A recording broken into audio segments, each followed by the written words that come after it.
बिस्मिल्लाहिर्रहमानिर्रहीम।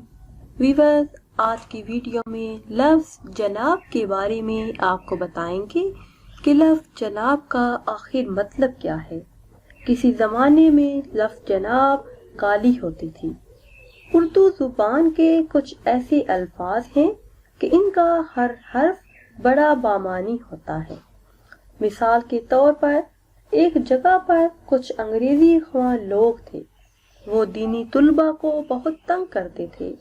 वो अरबी मुदारस के तुलबा को भी कुर्बानी का मेंढा कहते, कभी कुछ कहते कभी कुछ कहते।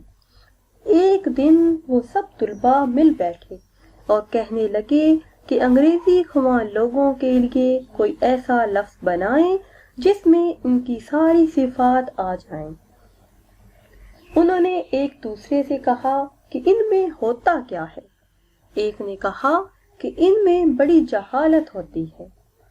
दूसरा कहने लगा कि ये लोग बड़े नालायक होते हैं। तीसरे ने कहा कि ये बड़े अहमक होते हैं।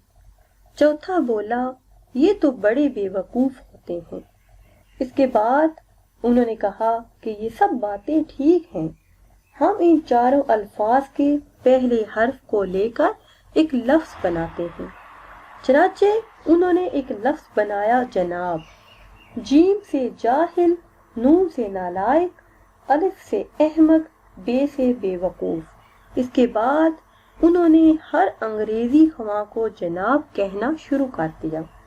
ये लफ्ज़ ऐसा मशहूर हुआ कि आज तक किसी को पता ही नहीं कि ये लफ्ज़ बना कैसे है और इसका मतलब क्या है।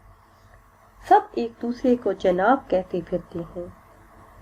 आज उर्फ़े आम में जनाब बामानी बारगाह है, जैसा कि हजरत बामानी बारगाह है। जनाब और हजरत ये दोनों अल्फाज एजाज़ी बन गए।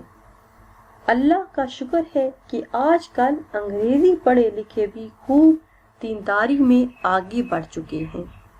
व्यूअर्स, ये थी हमारी आज की वीडियो। उम्मीद करते हैं कि आज की ये वीडियो आपको पसंद आई होगी।